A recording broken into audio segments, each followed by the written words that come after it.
Ukrainian President Volodymyr Zelenskyy has accused China and Russia of trying to disrupt an upcoming peace summit on the war in Ukraine.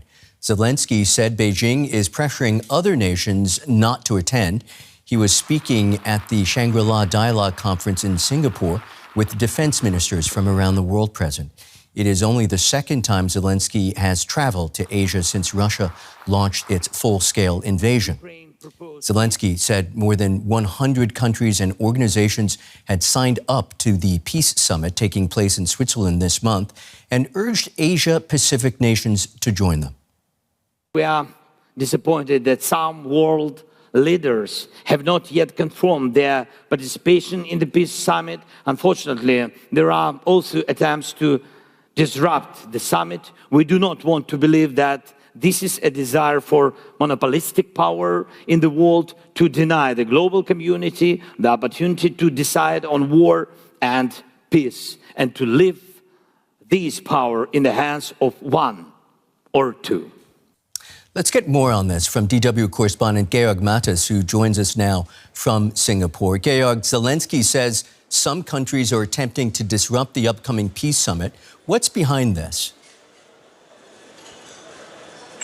Well, actually, the position of China that they feel any peace conference should have equal representation of both parties in this war, so i.e. Ukraine and Russia, is nothing new. They have made that point several times, even before this conference. On the point whether China has in any way tried to convince others or forced others not to attend that conference. That is something that President Zelenskyy put in front of the press just a few moments ago here in Shangri-La in Singapore. And I talked to a Chinese delegate on the sidelines of this who denied that that is the case. So that is inconclusive whether that is really the case. It's an allegation that the President Zelenskyy has put forward. The point he made is that in total 106 nations have now agreed to join that peace conference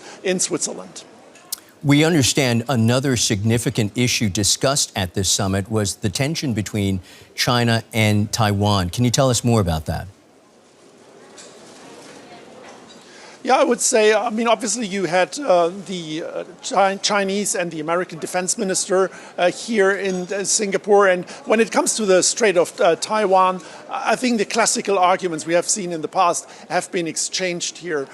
What one can see as a takeaway from this conference is basically how it started with a first in-person meeting between the American and the Chinese defense ministers. I think my impression is after those 2 or 3 days here at the Security Summit is that neither side wants to pour more oil into the fire. A positive takeaway, if you want, is that talks on military level are about to restart in the upcoming weeks. And that is a positive sign coming from the summit when it comes to the Chinese-US rivalry here in the region. That's DW correspondent Georg Matthes in Singapore. Many thanks, Georg.